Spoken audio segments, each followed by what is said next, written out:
So did you ever ask your mom to marry you? No, I was wondering about that. I don't think so. But, I did get, inappropriate, situations with adults.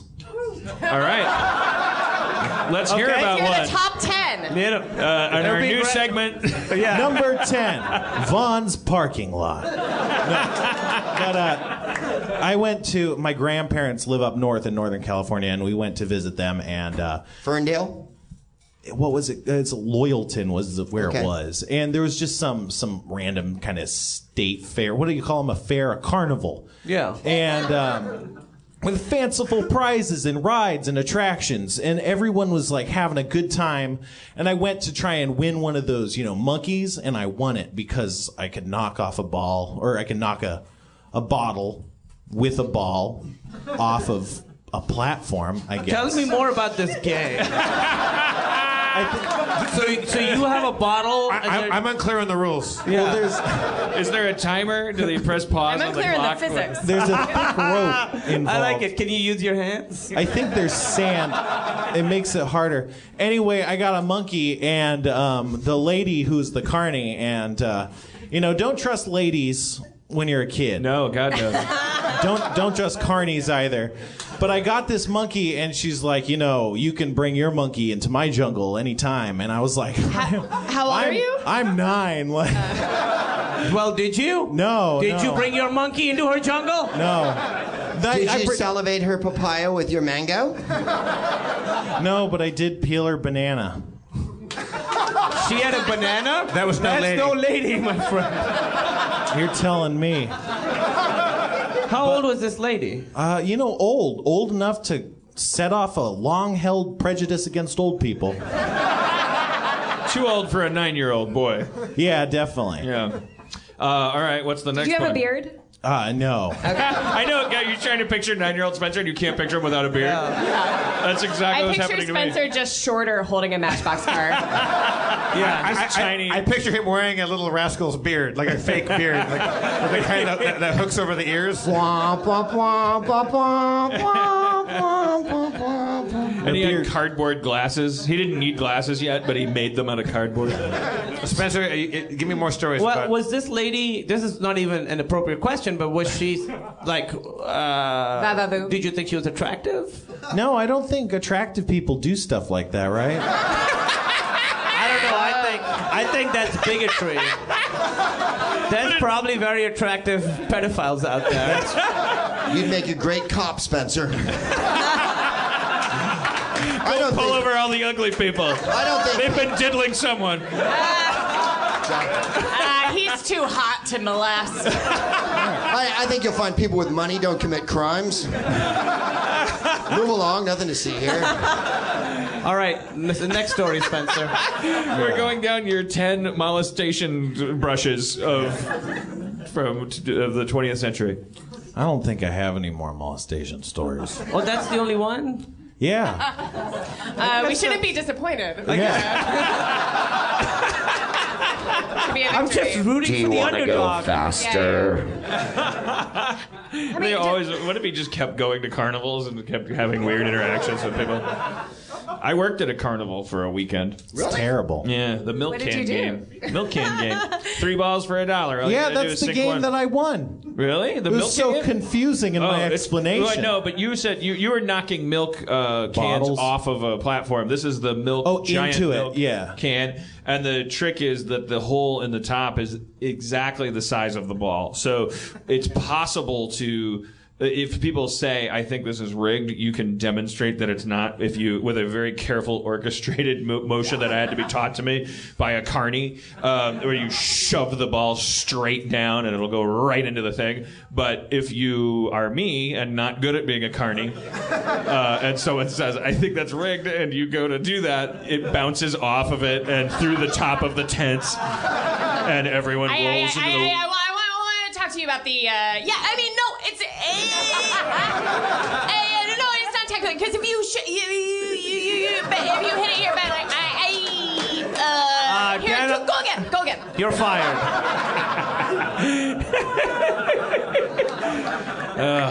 That impression makes me so hot.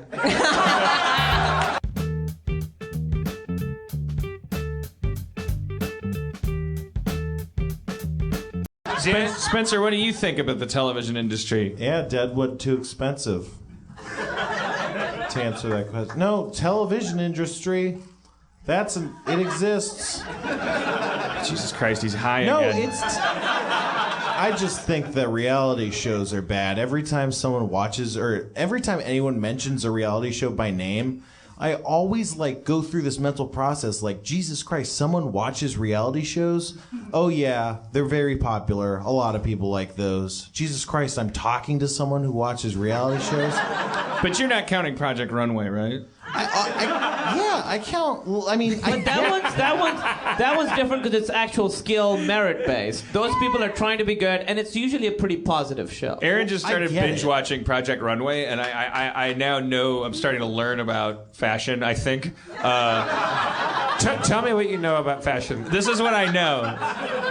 If your outfit can be compared to a pop cultural reference, it's bad. Yeah. So if a gay man can look at what you're wearing and reasonably compare it to Pac-Man or Strawberry Shortcake, if you can say anything while you're looking at it that makes everyone go it's sort of like it's just sort of like playing the dozens fashion. Like it's like the person comes out and then it's like the bad outfit is the one that it's too evocative of like I don't know. I'm looking at this. She seems like a housewife from Tron. Yeah. And then fucking you're eliminated. Yeah. You're gone. It's also like every time that one guy, I don't know who the guy is. I love that Tim Gunn guy. I don't know why. Tim Gunn's great. But then there's the other guy. I'm gesturing with my hands to just do a face to mime a giant head. Oh. That's that one guy. He's the guy that what's his name? Michael. That's Michael Kors. Okay. If he can say that your outfit looks like blank, then you're fucked. It's interesting. Do any of his references go beyond the 80s?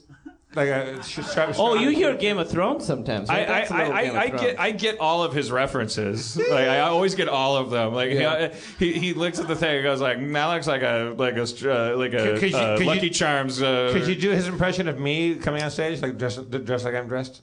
I can't really do an impression of him. It'll just sound like a homophobic, like stereotype. Tim Gunn, I think I was doing pretty good at. I can't remember. Give me some Tim Gunn. I can't give Kumail the Tim Gunn treatment. Wait, no, I don't want that. I just got really nervous. 5 minutes, designers. I have to tell you, I'm starting to get very concerned. Yeah. Okay. So this is an average A-line. Is she thin-waisted, your model? Oh, she's high-waisted. Well, then you're in charge. Okay, you're going to put the shawl on? Well, that's a relief. I have to tell you, I'm very excited about this. Keep going. Keep doing what you're doing. He is like that. It's interesting because Emily watches that show and I was like, fuck this show. And then I watched 3 episodes later. I'm like, yeah, we know you can drape, Rami. Show us something new. I know what they're going to say before they say it.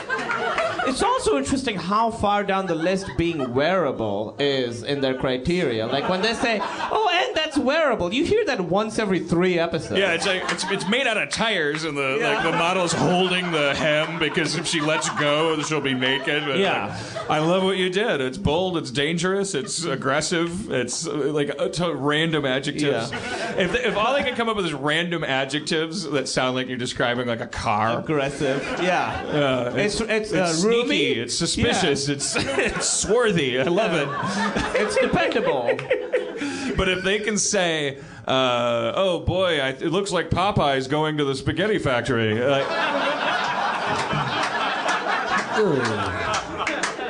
I mean, I am what I am, but this is not what I am.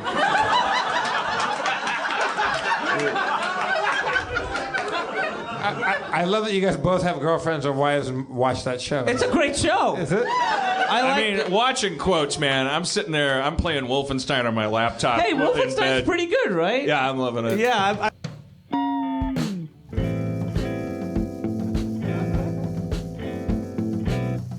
I'm fucked to the tits. I'm ripped.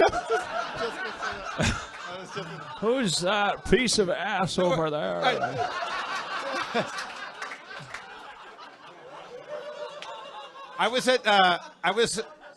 Remember when Drew Carey and I were dating? Oh, yeah, absolutely. When Drew was single for a while, he would call me up and say, let's go to Vegas. So we would go to Vegas. And we went to go see John Fogerty from CCR, of course. Yes. And he played at the Hard Rock at what was then the old joint.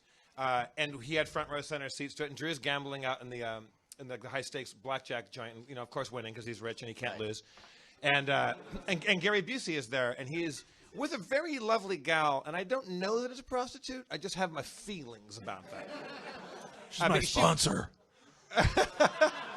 So we meet a bit, and so Drew's like, "Hey man, the show's starting, so like I get to finish out this hand. I'm doing really well. So if you want to go, like there's an opening banner right now." By the way, this is a dead accurate Drew Carey.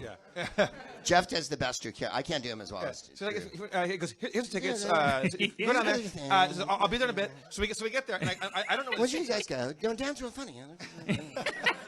I don't know where the seats are, so I walk into the thing, and it's because it's John Fogerty. It's not people standing up.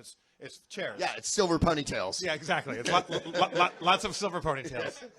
And and so I look for the thing, and of course, it's because it's Drew. It is the dead center seat. Yeah. There are 15 seats. Right. According Muhammad Ali's in the corner. Yeah. Exactly. So we're there. So I'm by myself, and so I just sit down, and there's 8 seats flanking me, empty. So I look like the weirdest guy in the world. Like, oh wow, this guy bought 12 seats for himself. So I'm sitting there. Then finally, Drew comes, and our friends all show up. And It's like you're a homicide detective who never solved the case of the guy who kept murdering women and playing a John Fogerty song over the phone every time he did it. So When he plays Born on the Bayou, I'm going to scan this crowd pretty fucking hard tonight. so That's a song that they did. So fucking John Fogerty sounds amazing. He can't. He still sounds like it's 40 years ago. He's brilliant, and he's laying it down. And then Drew comes in. And all of our friends are there, and I'm like, "Thank you for coming." That was very strange, but I kind of like it was kind of fun to be like the weirdest like high roller guy that didn't buy the tickets that Drew Carey did. Then I keep getting flicked in the back of the head, and it's Busey. He's row 3. And everyone is seated because, like, it's people watching a show, and it's not like the 9 Inch Nails is not on stage. It's he's like, put me in, coach. No one's gonna be standing up for that.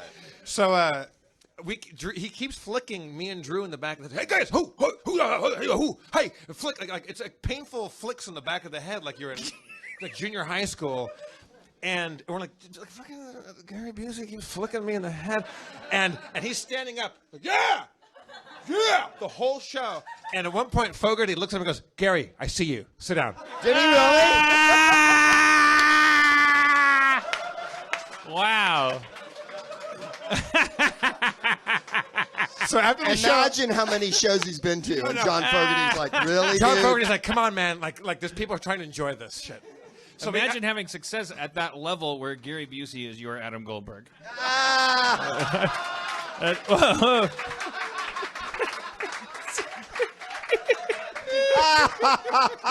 or you have the regular crazy guy that comes to the show that sometimes you gotta go, "Hey, take it easy," and it's Gary Busey. That's fantastic. Gary Busey was in